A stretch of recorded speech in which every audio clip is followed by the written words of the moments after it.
തീരത്ത് ശക്തമായ തിരമാലയ്ക്കും കള്ളക്കടൽ പ്രതിഭാസത്തിനും സാധ്യതയുള്ള സാഹചര്യത്തിൽ അതീവ ജാഗ്രതാ നിർദ്ദേശം. ദേശീയ സമുദ്രസ്ഥിതി പഠന ഗവേഷണ കേന്ദ്രമാണ് സംസ്ഥാനത്തെ തീരദേശ മേഖലകൾക്ക് റെഡ് അലർട്ട് പ്രഖ്യാപിച്ചിരിക്കുന്നത്. വ്യാഴാഴ്ച വരെ കേരള തീരത്ത് ഏകദേശം 1.1 മുതൽ 1.8 മീറ്റർ വരെ ഉയരമുള്ള തിരമാലകൾ രൂപപ്പെടാൻ സാധ്യതയുണ്ടെന്നാണ് മുന്നറിയിപ്പ്. തിരമാലകളുടെ ശക്തി വർദ്ധിക്കുന്നതോടെ തീരപ്രദേശങ്ങളിൽ കടലാക്രമണം രൂക്ഷമാകാനും കടൽവെള്ളം കരയിലേക്ക് കയറാനും സാധ്യതയുണ്ട്. താഴ്ന്ന പ്രദേശങ്ങളിൽ വെള്ളക്കെട്ട് രൂപപ്പെടുന്നതിനൊപ്പം തീരശോഷണത്തിനും കടൽ ഭിത്തികൾക്ക് സമീപം അപകട സാധ്യത വർദ്ധിക്കാനും ഇടയുണ്ട്. തീരദേശ റോഡുകളിലേക്കും വീടുകളിലേക്കും സ്ഥാപനങ്ങളിലേക്കും കടൽ വെള്ളം പ്രവേശിക്കാനുള്ള സാധ്യത കണക്കിലെടുത്ത് ജനങ്ങൾ പ്രത്യേക ജാഗ്രത പാലിക്കണം എന്ന നിർദ്ദേശമുണ്ട്. തിരുവനന്തപുരം മുതൽ കാസർഗോഡ് വരെയുള്ള എല്ലാ തീരദേശ ജില്ലകൾക്കും മുന്നറിയിപ്പ് ബാധകമാണ്. തിരുവനന്തപുരം ജില്ലയിൽ കാപ്പിൽ മുതൽ പൊഴിയൂർ വരെയുള്ള തീരപ്രദേശങ്ങളിലാണ് ജാഗ്രതാ നിർദ്ദേശം. കൊല്ലത്ത് ആലപ്പാട് മുതൽ ഇടവ വരെയും ആലപ്പുഴയിൽ ചെല്ലാനം മുതൽ അഴീക്കൽ ജെട്ടി വരെയും മുന്നറിയിപ്പുണ്ട്.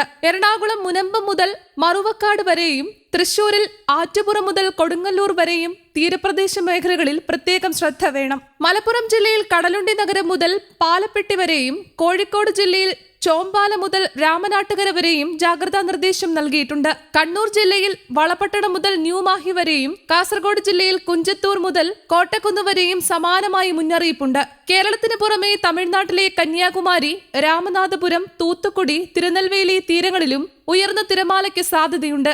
ലക്ഷദ്വീപ്, മാഹി, കർണാടക തീരപ്രദേശങ്ങളിലും സമുദ്രസ്ഥിതി പ്രതികൂലമാകാൻ സാധ്യതയുണ്ടെന്നാണ് മുന്നറിയിപ്പ്. മത്സ്യത്തൊഴിലാളികൾ ഈ സാഹചര്യത്തിൽ കൂടുതൽ മുൻകരുതൽ സ്വീകരിക്കണം. ചെറിയ വള്ളങ്ങളും ബോട്ടുകളും ഉൾപ്പെടെയുള്ള മത്സ്യബന്ധന യാനങ്ങൾ കടലിലേക്ക് ഇറക്കുന്നത് ഒഴിവാക്കുന്നതാണ് സുരക്ഷിതം. കടൽ പ്രക്ഷുബ്ധമായ സമയത്ത് യാനങ്ങൾ കരയിലേക്ക് അടുപ്പിക്കുന്നതും അപകടകരമായതിനാൽ അത്തരം ശ്രമങ്ങൾ ഒഴിവാക്കണം. ഹാർബറുകളിൽ യാനങ്ങൾ ഉറപ്പായി കെട്ടിയിടുകയും അവയ്ക്കിടയിൽ ആവശ്യമായ അകലം ഉറപ്പാക്കുകയും വേണം. മത്സ്യബന്ധന വലകൾ, എഞ്ചിനുകൾ, മറ്റുപകരണങ്ങൾ എന്നിവയും സുരക്ഷിതമായി മാറ്റിവെക്കണം. ബീച്ചുകളിലേക്കുള്ള അനാവശ്യ യാത്രകളും വിനോദസഞ്ചാര പ്രവർത്തനങ്ങളും മുന്നറിയിപ്പ് കാലയളവിൽ ഒഴിവാക്കണം. കടലിൽ ഇറങ്ങുക, നീന്തുക, തിരമാല കാണുന്നതിനായി തീരത്ത് ഒത്തുകൂടുക, ജലകായിക വിനോദങ്ങളിൽ ഏർപ്പെടുക തുടങ്ങിയ പ്രവർത്തനങ്ങളിൽ നിന്ന് വിട്ടുനിൽക്കണം. കുട്ടികളെയും മുതിർന്നവരെയും പ്രത്യേകമായി ശ്രദ്ധിക്കുകയും അവരെ കടൽ തീരത്തേക്ക് പോകാൻ അനുവദിക്കാതിരിക്കുകയും വേണം. കടൽ വെള്ളം വീടുകളിലേക്കോ സ്ഥാപനങ്ങളിലേക്കോ കയറുന്ന സാഹചര്യമുണ്ടായാൽ